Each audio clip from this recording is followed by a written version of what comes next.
So in my review of The Mandalorian's most recent episode, I focused a lot on the cameos in that episode, like Jack Black and Lizzo, Christopher Lloyd. There were just a lot of cameos in this episode, and then a lot of little, even beyond the cameos of celebrities, there was callbacks to like the Ugnaughts, which, Queel was one of the earliest characters in the show, and he was an Ugnaught. I have spoken, that guy. One thing that I think we need to talk about also is the Darksaber. I'm glad that the Darksaber has gone back to Bo-Katan. The problem I have with this moment, however, and really with the Darksaber this whole season, is that like so many other things, like the Mandalorians themselves, the bloom is off the rose, as they say. The problem is that this handoff in the latest episode was epically anticlimactic. The Darksaber has a rich and sort of dramatic history, right? It was created by Tar Vizsla, the very first Mandalorian Jedi Knight. After he died, the Darksaber was kept in a Jedi temple and then was stolen by Mandalorians and returned to the Vizsla family, where it was handed down for generations and generations until eventually it fell into the hands of Darth Maul. Remember Darth Maul, this guy? Yeah, Darth Maul from the prequels. Probably one of the coolest characters in the prequel movies, has a whole story that extends beyond the prequels that a lot of people don't even know about. And the Darksaber then...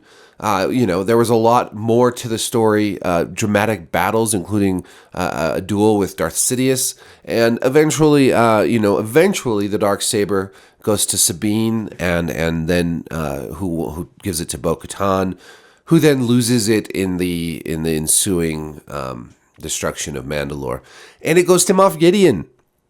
Even in The Mandalorian itself, when Moff Gideon is defeated and Din Djarin, the Mandalorian himself, takes the Darksaber, that's a pretty climactic, exciting battle. All of this happens before Season 3 of The Mandalorian, in which Mando hands it over to Bo-Katan on a technicality. That is not a very good storyline. You have this huge, dramatic, age-spanning story of this blade, this mythical blade, and then Mando's like, "Hey, but also here, this is why it's actually hers. She did win it. She won it several episodes ago." And the actual scene where she wins the Darksaber is pretty cool. In episode 2, which is one of the better episodes of the season, she fights that weird alien thing that's in the 3 different robot sizes, right? It was like a Dark Souls boss. She defeats it after it defeats Mando. It defeating Mando means that it's taken the Darksaber, and then Bo-Katan defeating it and getting the Darksaber back means that she has now won the Darksaber.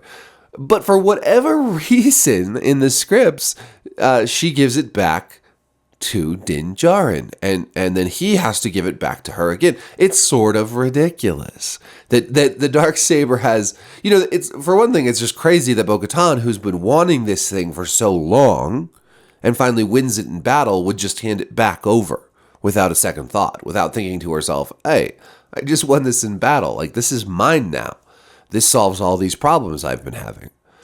So this is kind of emblematic, though, I think, of the whole season, which has these just such weird, bizarre writing decisions and story decisions that have made it into the weakest season yet. I loved The Mandalorian straight up. Even in the episodes of the Book of Boba Fett, I thought that they were pretty good. Although I do think that that's where things started to go wrong. And I'll talk more about that later, because that has to do more with Grogu, Baby Yoda, and that whole story. For now, I think that we've run into an issue where Bo-Katan has been taking a more and more important role in this show, which is fine, especially if this season is going to be focused more on her. But we haven't really explored that in a way that feels cohesive, and this certainly didn't help. That this is how she got the Darksaber back.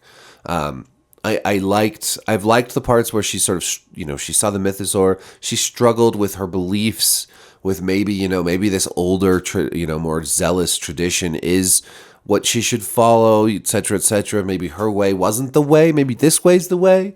But I feel like to get there in a satisfying way, like just having the Darksaber handed over to her like that, it just really didn't work. So that's all I have to say about that. We'll see. We have 2 more episodes. Maybe they will make this season work by the end.